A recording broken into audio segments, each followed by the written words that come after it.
നമസ്കാരം, ചർച്ച് അപ്ഡേറ്റ്സിലേക്ക് സ്വാഗതം. നമുക്ക് മുൻപേ പോയവരുടെ ഓർമ്മകൾ നിത്യജീവന്റെ പ്രത്യാശ നൽകുന്നുവെന്ന് ലിയോ 14 പാപ്പ. യേശു മരണത്തെ സ്നേഹം കൊണ്ട് ജയിച്ചു എന്നതിന്റെ ഓർമ്മപ്പെടുത്തലാണ് ഇതെന്നും പാപ്പ കൂട്ടിച്ചേർത്തു.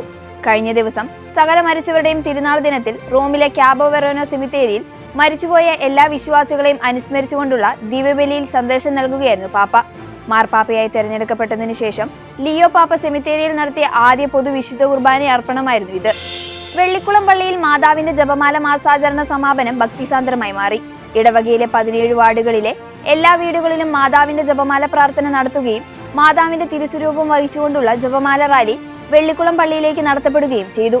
മാതാവിന്റെ വൈവിധ്യമാർന്ന പ്ലോട്ടുകൾ, വിശുദ്ധരുടെ ടാബ്ലോകൾ, വർണ്ണക്കുടകൾ, അലങ്കാരങ്ങൾ തുടങ്ങിയവ ജപമാല റാലിയെ ആകർഷകമാക്കി. ഇടവക വികാരി ഫാദർ സ്കറിയ വേഗത്താനം സമാപന ആശീർവാദം നൽകി. ക്രൊയേഷ്യൻ പ്രസിഡന്റുമായി കൂടിക്കാഴ്ച നടത്തി ലിയോ 14 പാപ്പ. ക്രൊയേഷ്യൻ പ്രസിഡന്റ് സോറൻ മിലനോവിക്കുമായാണ് ലിയോ 14 പാപ്പ കൂടിക്കാഴ്ച നടത്തിയത്. വത്തിക്കാൻ സ്റ്റേറ്റ് സെക്രട്ടറി കർദിനാൾ പിയത്രോ പരോളിനുമായും പ്രസിഡന്റ് സോറൻ കൂടിക്കാഴ്ച നടത്തി. ഇരു രാജ്യങ്ങളും തമ്മിലുള്ള ഉഭയകക്ഷി ബന്ധവും അന്താരാഷ്ട്ര പ്രാധാന്യമുള്ള വിഷയങ്ങളും ഇരുവരും ചർച്ച ചെയ്തു.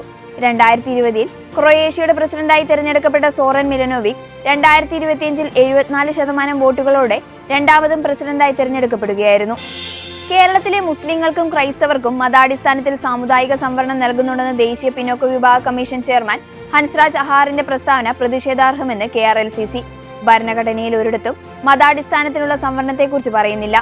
ഭരണഘടനാ പ്രകാരം വിദ്യാഭ്യാസം, ഉദ്യോഗം എന്നീ മേഖലകളിൽ ജനസംഖ്യാനുപാതികമായ പ്രാതിനിധ്യം ലഭിച്ചിട്ടില്ലാത്ത പിന്നോക്ക ജനവിഭാഗങ്ങൾക്ക് മതിയായ പ്രാതിനിധ്യവും നീതിയും ലഭിക്കുന്നതിന് ഏർപ്പെടുത്തിയിട്ടുള്ളതാണ് സാമുദായിക സംവരണം. ഇതനുസരിച്ചാണ് രാജ്യത്തെ പട്ടികജാതി, പട്ടികവർഗ, മറ്റു പിന്നോക്ക വിഭാഗങ്ങൾക്ക് സാമുദായിക സംവരണം ലഭിച്ചു വരുന്നത്. അല്ലാതെ മതവിശ്വാസത്തിന്റെ അടിസ്ഥാനത്തിലല്ല സംവരണം ലഭിച്ചു വരുന്നതെന്നും KRLCC വ്യക്തമാക്കി.